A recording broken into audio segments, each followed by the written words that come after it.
Okay, this is Free Response 2016, number 2. Okay, so part A. At t equals 4, is it speeding up or slowing down? Okay, so if v of 4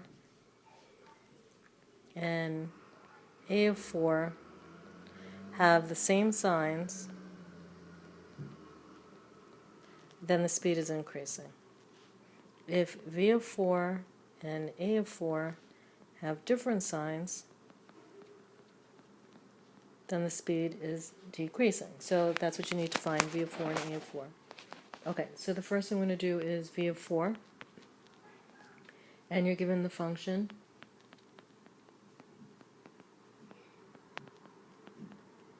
so you're just going to put 4 in there. This is a calculator problem, and this will simplify to this,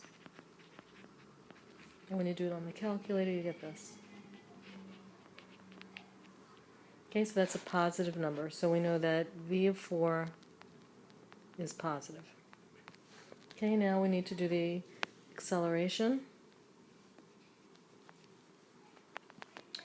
So I'll rewrite the velocity so it's nice and neat. Okay, so velocity was this. I'm going to write it a little bit differently. Okay, so the acceleration is the derivative. The derivative of 1 is 0. Carry down the 2. The derivative of sine of something is cosine of that something times the derivative of the something. So when you bring the 2 down, you're just going to get 1t. Okay, so just writing this a little bit neater.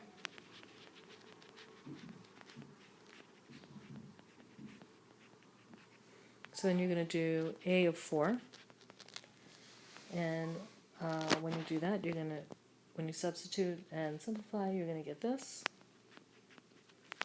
And in your calculator, you're going to get this. So a of 4 is negative. Okay, so you're going to say, since v of 4 and a of 4 have different signs, the speed is decreasing. Or you can say slowing down, whichever one you want. Okay, let's go to part B.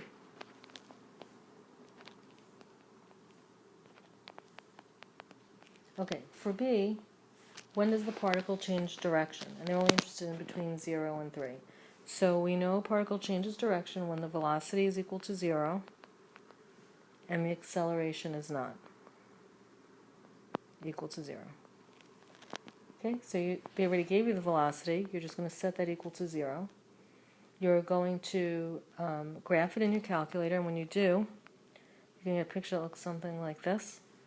So right here at that point, that's where it stopped to change direction. So you're going to use the second calc 0 function on your calculator, and you're going to find that t equals 2.707.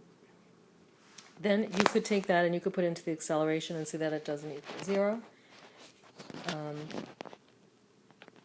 Or you can say that it hits the axes and there's a sign change. So it says justify your answer. So you're going to say velocity equals 0 at t equals 2.707. A of 2.707 does not equal 0. Therefore, the particle stopped. Oh, you don't have to say stop. You just have to say change its direction. Therefore, the particle changed direction at t equals 2.707. Okay, that's part B. Okay, part C. Find the position of the particle at t equals 0. So that means you want the original. So you're going to have to do the antiderivative of the velocity. Okay, so sorry about that.